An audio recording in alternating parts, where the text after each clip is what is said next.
After a series win against the Phillies, the Cardinals are back facing American League teams this week. The Astros are in town, and we'll preview that over the next 30 minutes or so here on Cards Hub 365, presented by Gray Bar on Sports Hub STL, sponsored by DraftKings. The crown is yours. I'm Joe Roderick, joined alongside by Brenden Schaeffer.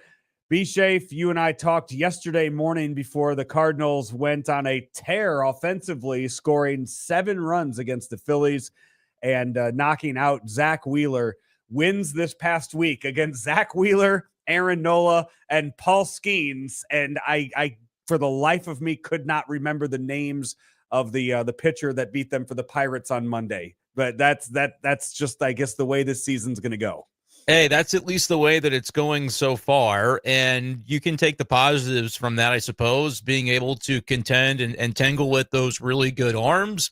On the other side, I don't think it's really developed to the point of saying, oh, the Cardinals' offense is inconsistent, can't beat those no-name guys. Like, they've been good on the majority of days this season. I think it's just been that run of 3 days in a row where they failed to score 3 or more runs, and it was trickling into the weekend, and then they were able to put a stop to that Sunday with a bounce-back offensive performance where you got Wilson Contreras on the board, which was really good to see, and maybe that's something that can inspire a little momentum for this Cardinal offense as they move into a series with another team kind of in a similar spot. The Astros coming in at a 7-8 record, just like the Cardinals, but I think they've got bigger expectations than that, and we'll see what ends up happening this week at Busch.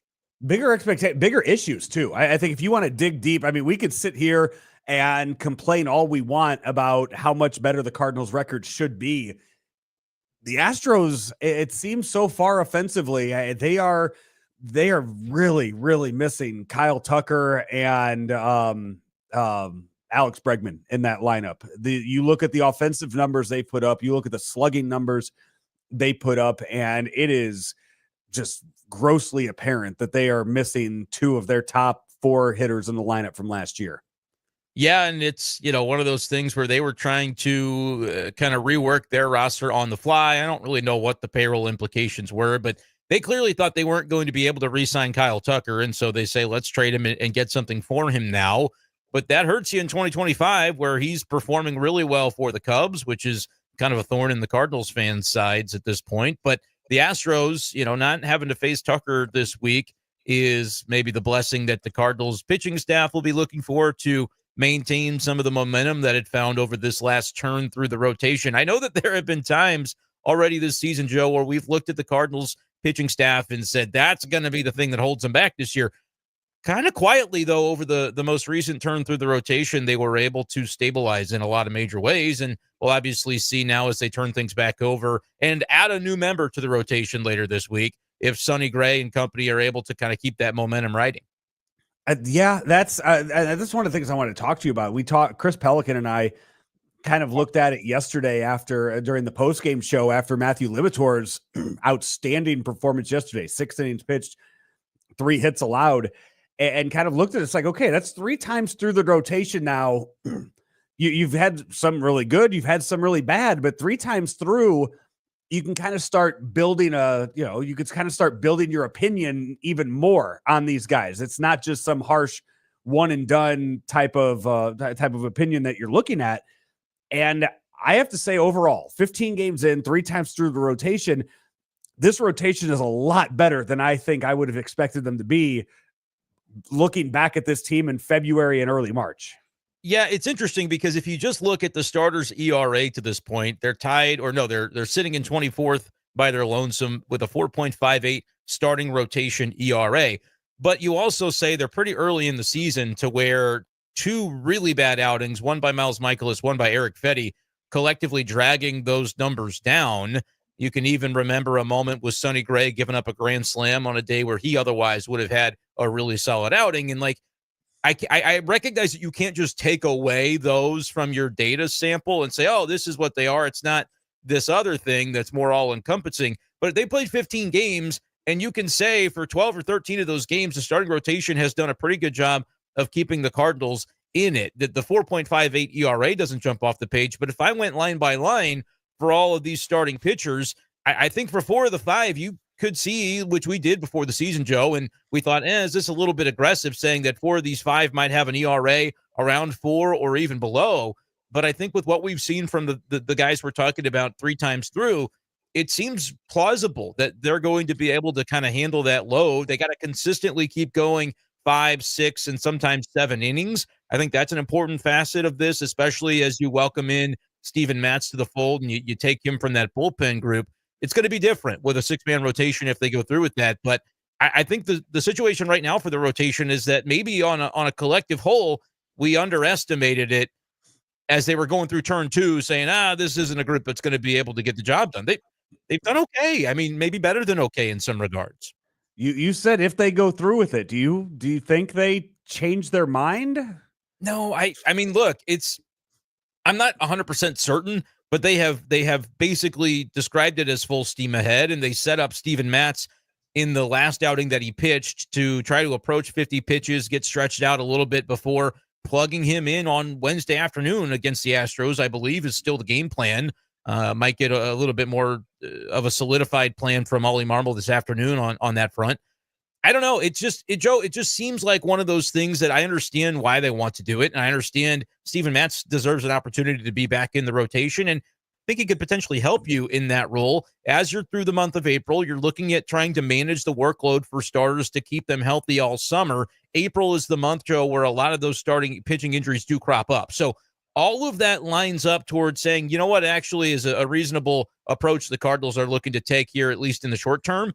But I do look at that bullpen and say, if you have some examples of a rotation that doesn't get deep into games, I don't know how you have enough to cover. And that's what Ollie Marmol said when asked about it. They're going to have to cover out in that bullpen. And it's a nice idea. With only 7 relievers instead of 8, is that going to be possible if your starters give you 3-4 innings instead of the 5-6 that we've seen over the past week? The way the rotation has more recently performed makes it more plausible to get Steven Matz in there. And it seems like they're going to do it, Joe, but it's just one of those where if something should go wrong, does that send the house of cards tumbling down as you have to scramble for bullpen arms? Maybe everybody out there in the bullpen is going to have to be multiple inning threats instead of just 1 or 2 guys. It'll be interesting to see how they handle that. One of the things that I will be watching for this next round through the rotation with the 6-man rotation is the pitch count that we see right now. Sonny Gray, who they kind of let him do his own thing in spring training. We didn't see him in a spring training game until much later into the spring than a lot of the other pitchers that we saw. But you look at what he's done so far, 5 innings in that game against Minnesota, 77 pitches. Opening day, end of March, I get it. But last week against the Pirates, they took him out after 5 innings, 71 pitches only for Sonny Gray. And the way that he was pitching was not struggling. No walks in the game, 3 hits allowed in that game. You really would like to see your ace, your number 1, go in 6-7 innings, especially if a pitch count down at 71 is really, really good 5 innings into a game. I'd like to see that get pushed into, into the 90s. And I get it too. The one sample size we have from this is that game against the Angels, where he did go out there in the 7th inning and defense let him down a little bit, but in the end, he still gave up a grand slam in that inning on that 88th pitch that he threw. But still, there's a big margin between 71 and 88 for where you see the struggle start with Sonny Gray. That's true, and it will be interesting to see how it develops as we go along. Weather was also a factor in Pittsburgh with how cold it was, so I think that combination with the fact that he did give up on his last pitch, that grand slam in the Angels start, led to being a little bit more on the conservative side. And we know that the communication is always there between Sonny Gray and Ollie Marmol. So if Sonny Gray says, I'm good where I'm at, then they can send it back out there. But if he says, I'm good where I'm at and I'm on the bench and that's where I want to stay, then, Oliver Marmol's going to respond and go to the bullpen. And those conversations do happen. So I think as the season goes along, though, you'll see the Cardinals, especially now that they're getting ready to usher in a 6th man to the rotation, you'll see that onus be a little bit more heavy on the rest of the starters to try to say, as a team, for this to work, the template for our pitching staff has to play out in such a way that we're getting through 6 more often than we're getting through 5. Like the bare minimum still has to be 5. I don't think this works for very long if you have even one guy in a 6-man swing only going 3 innings. Like, I guess it could work out if you have a long reliever who's got options, and then you just immediately send him back to Memphis after he throws 3 innings of garbage time. But that can't be the norm. But Right. to really make this thing work well, Joe, to your point, yeah, it's going to have to be more of the 6-7 inning start variety for Sonny Gray than the 5. But the good news is I think he's been efficient. I think when they look at taking him out after 5 innings and 71 pitches, it's a sign of the times. It's the month of the year and the calendar dictating that more than anything else. And they, like Eric Fetty, when he had the 6 no-hit innings, they took him out after 88, and Ollie Marmol had said, the range for him was 85 to 90 for that game. That's not what the range is going to be for Fetty in May and June. It's not what the range is going to be for any of these guys. I think they've done a good job. Like, we should probably give credit where it's due. Injuries to starting rotations have been a huge theme across Major League Baseball already this season, and the Cardinals have been immune to that for the most part. They've been able to stay healthy, and I think the management of those pitchers is a big reason why. And now as maybe you start to get the weather a little bit warmer in St. Louis, hopefully that holds. But I think that you'll start to see that shift where they say, okay, the reason we've been able to, go slow so far is because we've only had the 5 starters. We've had extra coverage in the bullpen. Now we're going up to 6, but it's going to mean across the board, maybe seeing those pitch counts closer to 85, 90, 95 consistently, and not as many of those 71 types of outings like you mentioned with Gray. Ace chimes in, and I disagree with this, saying 6-man rotation keeps a healthy competition out there. If the starter, as he puts, starts sucking, bam, now you're a bullpen guy. I disagree with it. I don't think that's at all in their head about throwing Steven Matz in there and saying, all right, guys, hey, now you have Matz out there. That's competition. I don't think that's at all what they're thinking there. I think they are just they have 6 major league starters right now. They have figured out a way how to maneuver around that in 15 games. We've seen Matz be used in, I think, very ideal situations for what they wanted him to be. I don't think there's been a time where they've had to use Steven Matz. They looked at it and was like, God, we really would have liked to not have used him there. I think every time we've seen him has been perfect. So according to plan for what they wanted early on this year. I just think it's a matter of, okay, let's see if we can go 1 or 2 times through with him as a starter and then reevaluate from there. Yeah, I don't know how long-term the idea is going to be, and if it works well, I think it ends up being something they do try to stick with. Blue Crab mentions that so many pitchers have said they feel and pitch better on 5 days rest. So this is something that if you're getting more out of each starter as a result of that extra day, maybe even in terms of pitch count, like you pitch every 5th day or every 6th day instead of every 5th, maybe you're able to go 90, 95 pitches more than the norm would be in that 85 to 90 range. Like, you have a little bit more in the tank because it's spaced out more between your outings. Like, I don't know if that's going to be the way they manage it. I think that would help if guys are pitching well to be able to leave them in a little bit longer to respect the job you're asking of your bullpen. It's just going to be interesting to see. But I also think the fact that they were able to start with 5 and match to that bullpen role, credit to him for being flexible and figuring out a way to keep sharp and be productive. He's been a pretty good reliever for them during the stint that he's been in that role. And it's kind of allowed for the other starters, like having that extra bullpen arm to begin, that a little bit of extra coverage has helped the other starters as their pitch counts collectively are not very high. I think it's now coinciding with, okay, you're 3 weeks into the season. We're going to start to ask a little bit more of every starter. And it coincides with when they're not going to have as much relief coverage. So I think as long as Matz comes in and performs, it ends up being something. It ends up going a lot better than I could have envisioned. If you told me mid-February, here they're going with it, a 6-man rotation, I would have been very skeptical, and I was all the way up until it happens. You asked at the beginning, do I think they're not going to go through with it? It's looking like they're going to go through with it. It's just one of those things that since we've never really seen them do it before, I do have that little layer of skepticism. But I will say, like, in terms of the way that they have approached it and set themselves up for it, I think they've done about as good of a job as they could hope to try to get into a position to make it successful. This is Cards Hub 365 here on Sports Hub STL, and we're brought to you by DraftKings. Baseball season officially underway, and it's time to step up to the plate with DraftKings Pick 6.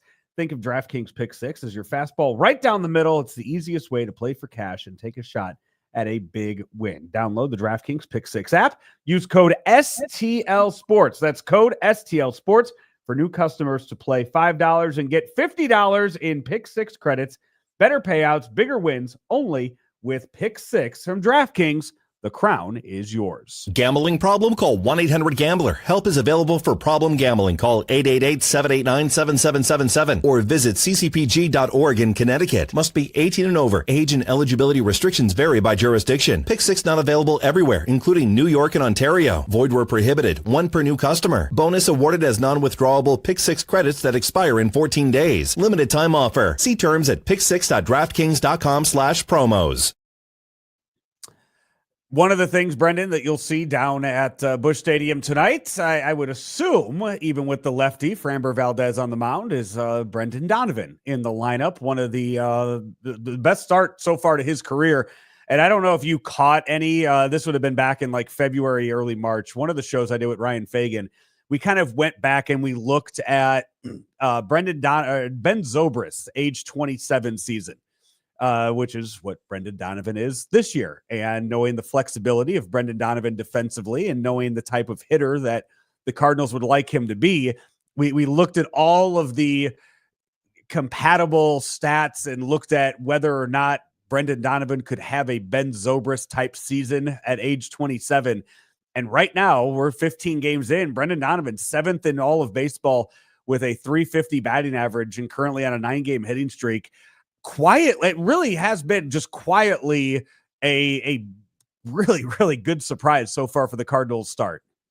I don't know that him playing well has been a surprise. Maybe him having a 900 OPS is above what his career norms are and above what you would expect. But Brendan Donovan is that solid player that I have always said, if you can give me 9 Brendan Donovans, I will take on any all-star team that you want to throw at me in Major League Baseball. I'll need some pitching too, but I just think that highly of him as a player, and seeing him kind of upgrade the game offensively a little bit early this year has been really a sight to behold. I don't know where he settles in, Joe. It's always seemed to me like there was a little bit more in the tank for Brendan Donovan. Offensively, he's got a career OPS of 777. I think he can certainly be an 800 or above OPS guy, and right now he's sitting at 901. If he's a 290 to 300 batting average and an on-base in that, 360, 370 and above range. I don't know if he slugs 500, but he's doing it so far. Like, he's a very, very good player, and credit to the Cardinals for coming out at the beginning of this year and saying, you may not think he looks it, but he's a number 3 hitter in our lineup, even if the traditional way of making a lineup, you wouldn't go that route. He's been in that spot and has done a really, really good job. And you mentioned the defensive versatility too. He's helping to kind of man the shortstop role while Mason Wynn is on the shelf. He, along with Thomas Sajaci, didn't have any shortstop opportunity in spring training. And the Cardinals basically said, yeah, we think Mason Wynn's going to be our guy. Obviously, he's already on the IL and those things happen. But it kind of says a lot about how confident they are in Brendan Donovan that they basically said he doesn't really need to play there specifically in game action for us to know that he's going to be part of the answer if Mason Wynn should ever hit the shelf. And we're seeing that already. He started one game over the weekend there at that spot. Yeah, he knows, he knows how to play it. He knows where to be. He knows what he needs to do if he is called upon to be the shortstop for you. And you're not going to, the range isn't there. The arm isn't, but nobody in baseball has Mason Wynn's arm at shortstop. So you're never, ever going to replace that. You just need somebody, which is, you had mentioned, I think it was you that wrote about it initially when they put him on the IL. He didn't want to go on the IL. You talked about it yesterday that given the time of the year and, other circumstances and having Nolan Gorman ready to come back, you kind of looked at it and you said, hey, you know what? Take 10 days off.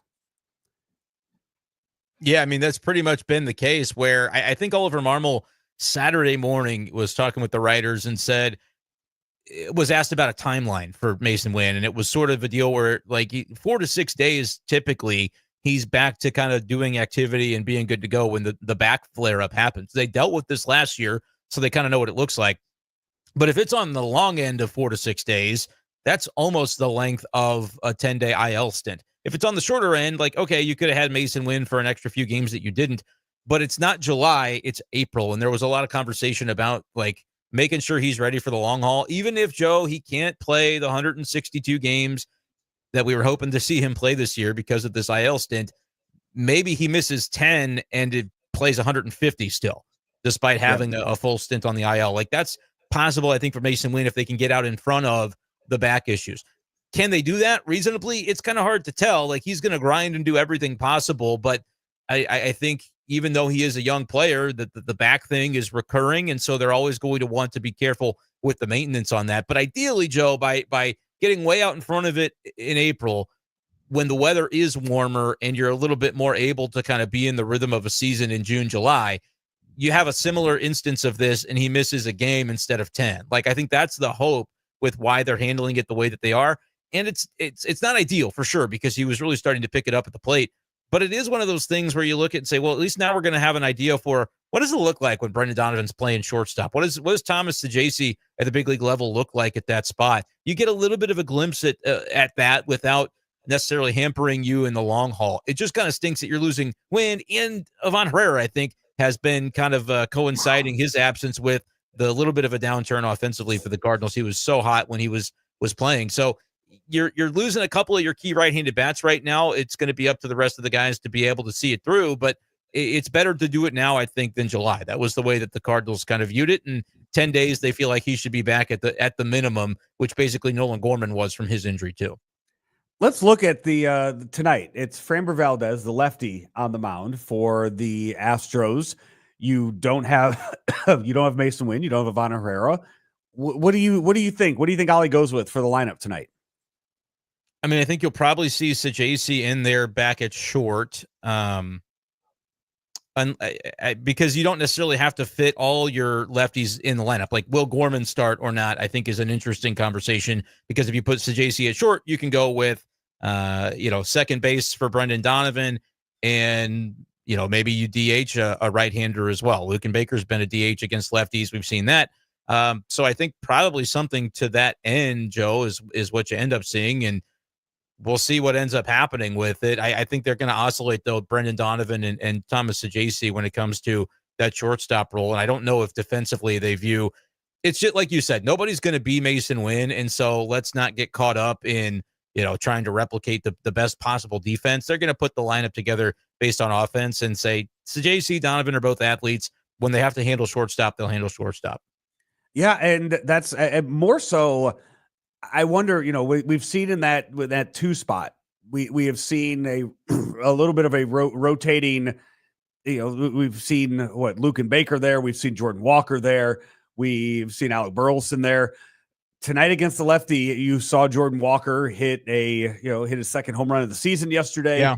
You're starting to see Wilson Contreras 2 hits each of the last 2 games starting to heat up. I do wonder where they go with the lineup tonight. If they drop Donovan down to that 5th spot and you go Nootbaar and then 3 righties in a row. We saw them have 4 lefties yesterday in a row in that lineup. So are we seeing Ollie get away from that, knowing some of the injuries he has? I personally like Contreras 5th, but if you had to kind of adjust it a little bit, and I wouldn't put him back to 2nd. I've always thought that was just 3rd or 5th is a better spot for him. And there's maybe no good rhyme or reason for it other than I just think it's a better fit. Jordan Walker, they tried in the 2-hole over the weekend. Was that Friday maybe night? It was Friday night game? Okay. So, we see an example of that. You could put him back up there. You could go Contreras 3, Arenado 4.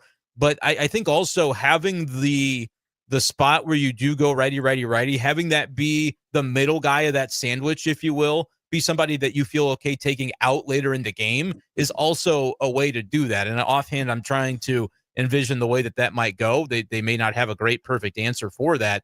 But when they did the 3 lefties against Zach Wheeler on Sunday, that's how it looked with Burleson in the middle of that. And so Luken Baker, I don't know if you would maybe go with him in the 3 spots so that if they try to throw righty at you, you can take a lefty off the bench and have it be, if Burleson doesn't start or if Gorman doesn't start. That's the way to maybe make that sandwich work instead of going left, right. Wherever you have 3 in a row of the same handedness based on that day's starter, have that be basically the Baker Burleson spot, because the other one can sub in when the opposing manager tries to make a move. But that could see Contreras back up into the 2, or you could just kind of keep it simple and keep him in the 5 spot and worry less about this handedness strategy. We'll see what Ollie Marmol does. Clearly, though, yesterday Contreras looked different, and I feel like that's maybe going to be all he needs to get going. Like, it was a mental block, and he's on the other side of it now. Hopefully, that's what we end up seeing from him, to where wherever you bat him in the lineup, it's not going to matter. You're going to get that same productive Contreras that we've known was in there the whole time. Anything else in particular you are looking forward to with a series coming up this week against the Astros? I mean, I'm looking forward to seeing what it looks like to integrate Steven Matz to the rotation. And then, like, the days before that was Sonny Gray going tonight. I believe it's Fetty tomorrow. Figuring out, like, do those guys continue to post and get you 6+ innings to where this is a seamless transition to take the toy away, to take Steven Matz away as one of those relievers that can help bail you out if you're a starter in distress. It's the pitching for me. Like, I feel a pretty good comfort that the lineup is going to, they're not going to score every night, Joe, but I think they're going to consistently give those at-bats that are improved relative to what we saw last year. It just wasn't consistent enough game to game, series to series, week to week last season. I think they're in a better spot, whether you credit that to Brant Brown, whether you credit that to guys just taking the next step in their maturation as big league hitters. It looks different, and it has an energy to it. The pitching is the part where I go, it's been okay so far. You had one bad turn through and two pretty good ones. Here's the next turn through. Can they start it off on the right foot? And if the starting pitching can remain the strength that it was over the past 5 games, I think suddenly you're looking at this Cardinals team a little bit differently. But that's, for a lot of people, and maybe rightfully so, that's a big if. So it starts with Sonny tonight, and we'll see where it goes from there. We will get our first look this week, too, at Jose Altuve in left field. There you go. For the Astros. This is a very, very different looking team than the last time the Astros were in St. Louis 2 years ago. When you look at everybody, I mean, no Kyle Tucker, no Alec Bregman, that a lot of these guys have moved on from those teams that went to 7 straight ALDSs. It was a bunch. Yeah. And it's a very, very different looking team than the last time when Dusty Baker had them here in town. And one of those is, You'll see the tiny man out in left field at some point this series for the Astros. And I guess Yordan Alvarez is still the big name that you watch out for in that lineup. They do have Christian Walker now, but yeah, it doesn't seem like a lineup with quite the same depth. You've got some younger players that are trying to prove that they are, worthy of picking up that mantle, but don't want to overlook anybody in the lineup. You have to acknowledge that it is a bit of a different looking team right now. So we'll see how the Cardinals stack up. I mean, you would have gone into that Philly series saying, probably a disadvantage for St. Louis, and they found a way to win 2 of 3. You credit the pitching for keeping them in those games to do that, but it may say a lot about where the Cardinals are at, and of course, the messaging from Wilson Contreras after the game yesterday was, don't count us out. We've got the talent and what we need in here to compete. So we'll see against another team that whether the Astros are down a little bit right now, they still probably have designs on being a postseason team this year. So against a fellow want to be a contender type of team, we'll see if the Cardinals can keep it rolling and take another series. Yordan Alvarez really struggling at the beginning of this year, 235 average, only 1 home run from the big left-handed DH. Guy to watch too, Cam Smith. He was the 14th overall pick in just last year's draft. Last July was the number 14th overall pick by the Cubs, and he was the centerpiece in that Kyle Tucker trade. Made the Astros team out of spring training this year, and has been a starter for them early on in the season. So that's another one to keep an eye on this week, this 3-game series for the Cardinals. Other baseball news today, Brendan, and I know Matt Rocchio said that he was locked into the show today to get this, but Aaron Judge has announced that he is going to be participating for Team USA in the World Baseball Classic and has been named the captain of Team USA. So we're starting to get more and more World Baseball Classic news out there, and I love it. You're a big fan of the World Baseball Classic. I think the memories from Cardinals fans the last time are, they shouldn't have let all our starting pitchers go to it because that ended up not going so well a few years ago. But it is an exciting event for sure. And we'll see, whether we get some news of Cardinal participants down the road, but still a ways to go before, what is that, next spring training, I guess, when they'll be holding that event. So, I think that'll all start to trickle in. And Aaron Judge, Captain America, seems like a good choice. And I think it'll be good for Team USA that he's going to participate. You get as many big names as you can in those events is what makes it an event, is what makes it more than just kind of a, you could say, well, it's just an exhibition or whatever. The more guys that care about it that are of the Aaron Judge caliber, I think the more interesting it becomes. I mean, I think last time, Mike Trout was the captain last time. You had Team USA is always going to have big names. They did, yeah. But Aaron Judge was heading into a contract year, so he decided not to play. And I think, I believe it was Bryce Harper might have been coming off an injury, or Bryce Harper hasn't said it yet, but he did say after watching the one from 3 years ago, said he wasn't going to miss this year's. So waiting for him to acknowledge that he is, or I guess accept that he is going to also be participating in that too. So they'll have big names. Team USA will not be. They won't be struggling to find big name players. Pitching is the issue. Yeah, I think they might have Wainwright pitch again. I think he's gonna. They'll ask Skeens. I mean, maybe that's why Lance Lynn retired. Lance Lynn retired so he could just be ready to go for that. In Michaelis in March is still going. Year. Michaelis was in it for USA the last time with Wainwright, so he's still pitching. Yeah, that's the pitchers are the ones that'll turn down the invites. So those are the ones that will. And in fairness, I mean, that's not based on where in the calendar they hold it. Like spring training is more for the pitchers than anything, to get them ramped up and to try to keep them healthy as they get into a regular season. If you say you have to be in the elite caliber competition several weeks earlier than what you normally are used to, there's definitely an injury risk associated with that. So we'll see if they get more U.S. pitchers more willing to participate next time around, and I'm sure all that'll come as the next months unfold. All right, Brendan, you will be down at Busch Stadium tonight, and then tomorrow night you will be on the post-game show breaking down the Tuesday night matchup between the Astros and the Cardinals. Lineups come out. They have not come out yet for tonight. Those will be available later on. Check out Sports Hub STL on Twitter and Instagram to find those lineups as soon as they are announced by the team for tonight's game. Hey, this is Cards Hub 365, also brought to you by our friends over at Gray Bar. Thank them for all of their sponsorships for Cards Hub 365 each and every day, 365 days a year. Gray Bar, your distributor for electrical and datacom needs. He is Brenden Schaeffer. I'm Joe Roderick. This has been another edition of Cards Hub 365 presented by DraftKings. The crown is yours here on Sports Hub STL.